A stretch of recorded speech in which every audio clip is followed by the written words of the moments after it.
terms that, you're losing something. And, what it is, we really don't know. I mean, what would people be doing? Some of the people would be in school, some would be in other jobs. So when you're thinking about kind of the benefits versus the costs, one of the costs you have to keep in mind is this idea of an opportunity cost. That, if I have you doing service, whatever that is, you aren't doing something else. What is it you aren't doing? Maybe it's not worth anything, but maybe it is. So you really can't talk about this unless you grapple with that issue. If you want to advance a service program, you've got to be able to say it's worth it. You've got to be able to make the argument that maybe the values transmitted are more important than that. You can argue that. The other economic benefits would be greater. That's fine, but you've got, something you've got to deal with as opposed to ignore. And the other question is, if you're talking about a mandatory national program, again, we're talking about something big. We're not talking about a couple thousand people. We're not talking about a little, program here or there. We're talking about millions of people. And you think about if it's mandatory, the nice thing about voluntarism is you don't have to make people do things. You have a job, you want to quit it, you quit it. There's nobody out there who has to make you go, etc. If it's a mandatory program, you're supposed to go. So, your mandatory job is to, be at a hospital. And what if you don't show up? Well, what happens? Okay, what if you show up twice a week instead of 5 times a week? What happens? I mean, do you go to jail? Does the federal government send you a letter and threaten you? I mean, there's the practical stuff. And most of the people who write about this, and you go back, I mean, again, you look at the literature, if you really want to get into this, Margaret Mead and all these other people, they never get into the nitty-gritty. I mean, you don't get into the details of how would you set up a program that would manage 6 million young people working at all these different tasks, and what do you do about them if they don't do the job well? What do you do about them if they don't show up? What if they show up late every day? I mean, a normal job, you get fired. Good luck. You shouldn't tell your employer why for the 5th day in a row you're 2 hours late. It won't go over well. If you show up here, what are they going to do? Are they going to throw you in jail? Well, then, if not, well, then what?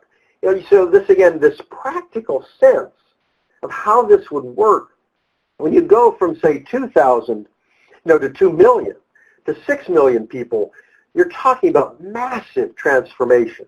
And you think about the bureaucracy, you think about the issues. The military has to do this, and it takes a lot of work, but it's a unique system. And one of the advantages of the military today is it's voluntary, which means if somebody screws up, you threaten to throw them out because they wanted to stay in. If everybody is there, doesn't want to be there, it becomes much harder to work. The military had to deal with that with a draft military, that it was not easy, and you had coming out of the transformation to a volunteer military. I mean, what you'd find is officers saying routinely, this is so much better. I have people who want to be there. It's so much easier to manage, so much easier to kind of be an officer and deal with them. So if you're going to create a mandatory civilian program, you've got to think it through. How does it all work? And I think at a time where we still have multiple wars going on, where national security is a big issue, the question is, what's the impact of mandatory national service on the military? I mean, if you're thinking about what's the most important kind of government service job, I would argue that it's frankly the military. That if you're worried about the survival of your system, you're worried about that kind of an issue, what do you do about, and fill in the blank whoever you think America's enemy might be, and there's no reason I need to get into that.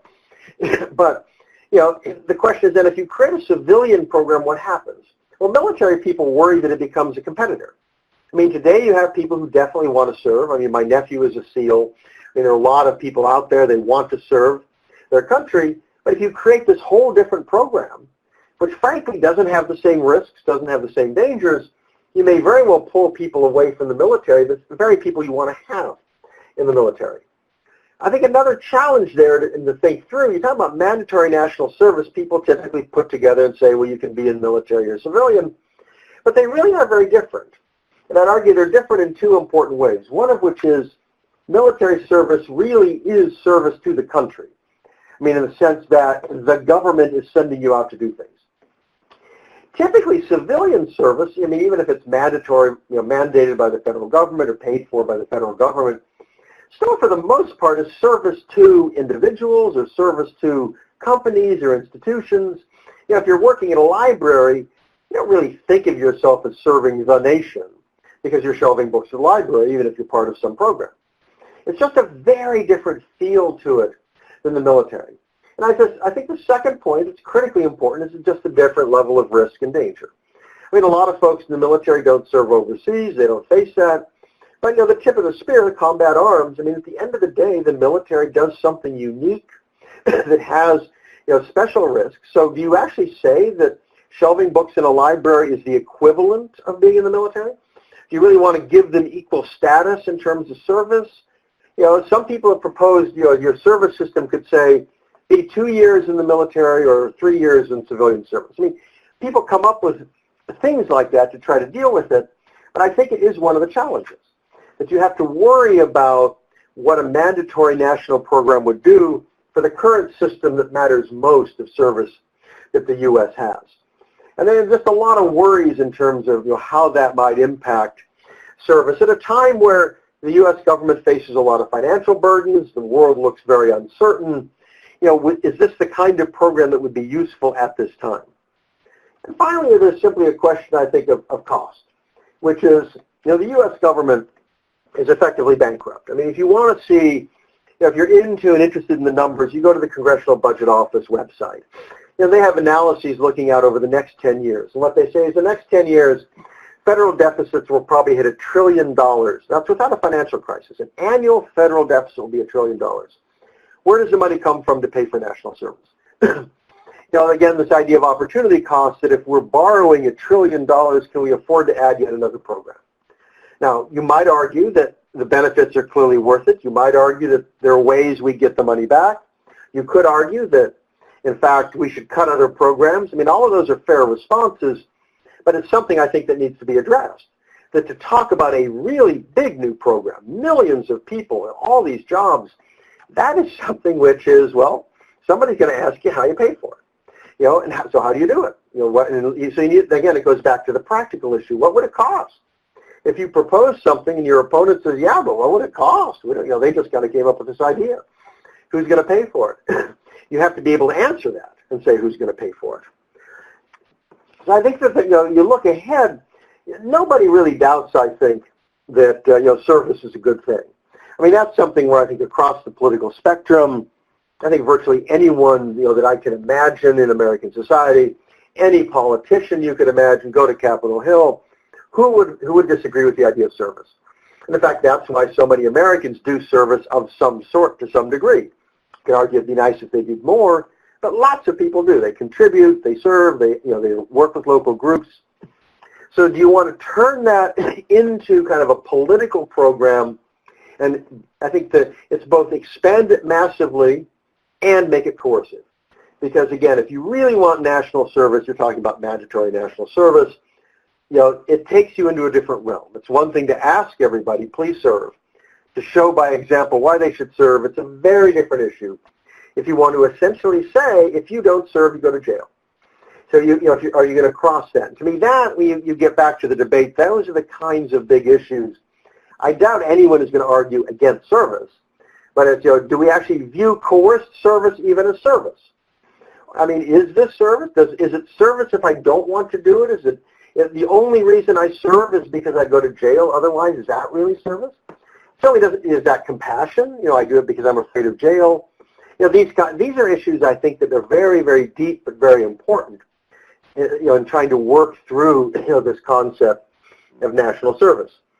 We've seen a lot of folks out there writing things kind of lauding American society, talking about little platoons. Charles Murray is one, and others who kind of brought back that de Tocqueville rhetoric, that and a lot of people would love to find a way to, in their view, revive a spirit of service, get more people involved. That rhetoric is out there. It's very active. A lot of people promote it. But the idea of national service and mandatory national service is something very different. So if you're going to jump into that realm, recognize that today the political climate feels very different. In that sense, you don't have that kind of collectivist sense. It's a much more individualistic. And you can argue that's precisely why we need to do this. But you also have to recognize that politically it becomes more difficult.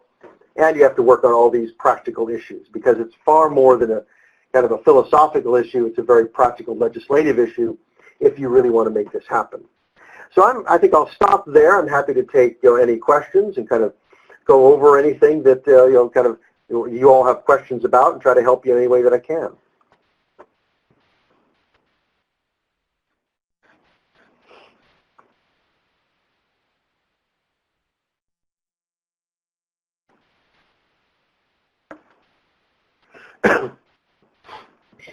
All right, so if we'll go ahead and wait one more minute to see if anyone has any questions. I know that I found that very interesting, Doug. Thank you so much. I know I learned a lot, and I don't even have to debate it. So I'm sure that it was very helpful. So we'll do a last call for questions. Give it about 30 more seconds. Guys, come on. You have a wonderful resource at your fingertips.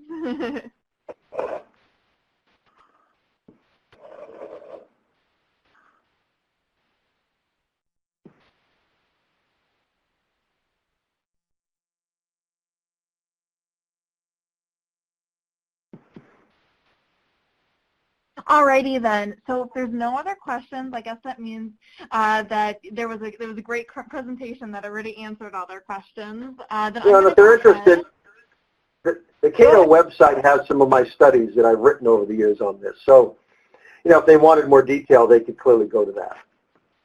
Yeah, definitely, guys. So I switched it over to the survey section. So you can go ahead and answer those questions. And also at the bottom, we have that link to the Cato Institute website where you can find all of Doug's writings. You can also find other information about national service. If you have any questions at all, feel free to email me, mcarper, C-A-R-P-E-R, at billofrightsinstitute.org. Also, you guys can go ahead and check out thinkthevote.com.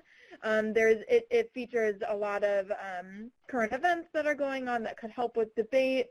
And we also are opening up our scholarship applications later on this week, so you can apply to win some of the $20,000 that are up in scholarship money. And that's going to be at the Bill of Rights Institute website, which is billofrightsinstitute.com. So, all right, you guys can go ahead and answer those questions. It looks like most of them have been answered. But I'm going to hop off this phone call. And once again, thank you so much, Doug, for everything. You were a really, really great speaker. And like I said, attendees, if you have any questions, feel free to email me. And I'd be more than happy to help you find resources or ask Doug any questions for you if they come up a little bit later while you're prepping your debate. So once again, all right, thank you guys for attending, and we hope to see you tomorrow for our next debate webinar at 7 p.m. We'll be talking about the NSDA policy topic. All right. Good luck, everybody.